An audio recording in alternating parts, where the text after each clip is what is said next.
Hi, this is DGM TV from Hard Rock Hell 10. I'm joined by Tequila Mockingbyrd. I am Josie. I play the drums in Tequila Mockingbyrd. Hey, two drummers. Can't beat that. So what's happening in the world of Tequila Mockingbyrd then? Apart from being stuck in traffic. Well, yeah, we got stuck in traffic today, but that's all good. We've just relocated from Australia over to the UK. So we've been touring for the past couple of months all over the UK and Europe.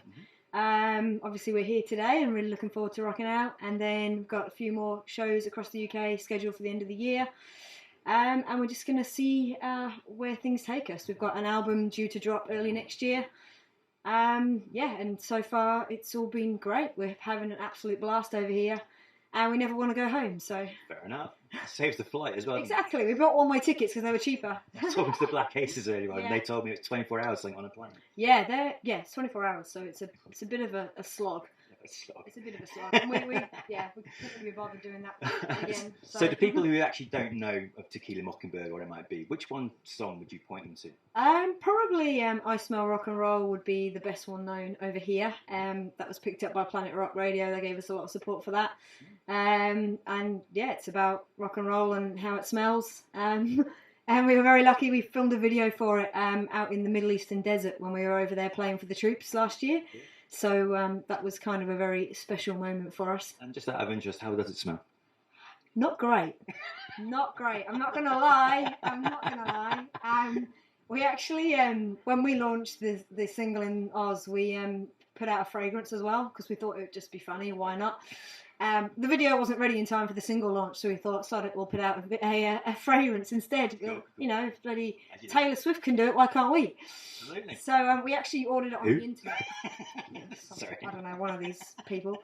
There's like websites where you can like pick all the fragrances, like tobacco, musk, cherry, and I think we went something like 50% cherry, like 20% musk, I think 10% tobacco, 10% chocolate, and then there are a few secret ingredients. Good flavours. Yeah, it smelled like a Jaeger bomb. No, well, that's worth smelling. So I've been asking this question to all the bands I've spoken to this weekend, all the people I've spoken to. If Tequila Mockingbyrd is a second band on a bill of three, who would your all-time headliner be?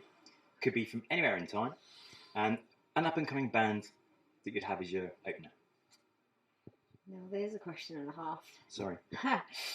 So, do you know what? If you asked all three of us, you'd get a different answer from each of us. That's fair enough. I'm asking you. For me, personally, in terms of the headliner, the band I'd really want doesn't really exist anymore. Does that matter? No? Okay, cool. I'd go Blink-182 with Tom. Fair enough. Travis Barker is an inspiration to me, and just over here, like on the long van drives, we had a lot of hours in the car, and I've just been cranking the albums and been like, oh, do you know what? Pretty good band. But also, do you know what? Maybe also instead the Wild Hearts.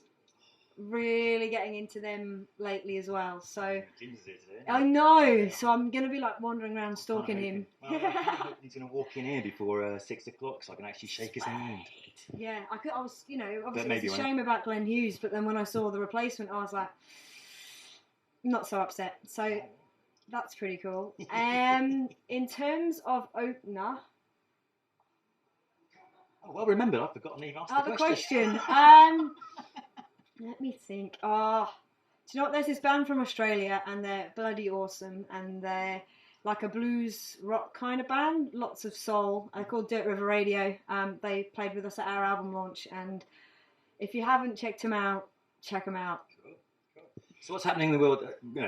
Any plans for bits and bobs for the next year? Bits and bobs? Yeah. Well, is there an album out at the minute? No, not yet. So we've released an album in Australia, but it's not out over here yet. So we're talking to a few labels at the moment and trying to lock in a date and plans for that. So probably March-ish time next year, we'll have our debut album out over here, which we're very excited about. And we'll be touring that, obviously, and we're looking to get onto the festival circuit. We've got a few dates beginning to filter through for the summer festival season. But really, we've kind of upsticked and moved over here. So we're kind of got to build again in a way. You know, we've been doing the circuit in Australia for 3-4 years now, and got to a level. But kind of to get any further in Australia, you almost have to go overseas and make an impact over there before Australia will really give a fuck about you. Excuse my French. So that's what we did. You know, we got offered a few shows over here. We've got obviously Hard Rock Hell, and we're playing Planet Rockstock next month as well. A tour with Black Aces and Massive that we've just completed. We're doing the Scam tour this week. So we got offered a bunch of dates, and we weren't going to be able to keep our jobs and do them all. So we thought, well, if we're going to be giving up everything anyway just to do a tour, we might as well just book one-way tickets and give it the best shot we can, because the early reaction to the single was really good. And yeah, there's been some labels interested in the album. So, you know, you either give it your best shot or die wondering. So, yeah. So is any bands that are on later on that you haven't necessarily seen before, you're looking forward to seeing? Well, I haven't seen Hey Hello, and I would really love to see them. Me too, but I'm stuck here. Well, we clash with them, so unfortunately... So I'm going to miss you guys too. Yeah, that's all right. We'll be around. We'll be around lots now, so you'll have to see us at some point. We'll make sure of it. Oh, you down in Cornwall, are you?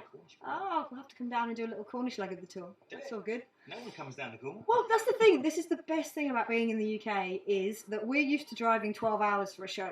You know, we do a gig in Melbourne on Friday night. We drive 12 hours to Sydney, play a gig in Sydney Saturday, drive back Sunday, back to work on Monday. So people here are like flabbergasted that we'll drive for more than 2 hours for a show. Like that. Exactly. So Cornwall will probably be about 6 hours from where we are. Not a problem. Where are you based? We're crashing in my parents' house at the moment in Buckinghamshire. So it's quite handy. Yeah, it's kind of quite central. So yeah, we have wheels and we're willing to travel. So be careful what you wish for. You have been warned. Sounds good. Anyone want to do it? Lovely to meet you. You too. Have a cracking show later Awesome. on. Thank So you I'm very going to much. miss it. That's all good. And if I see you in the crowd, you can buy me a bit. No. Done deal. Have a cracker.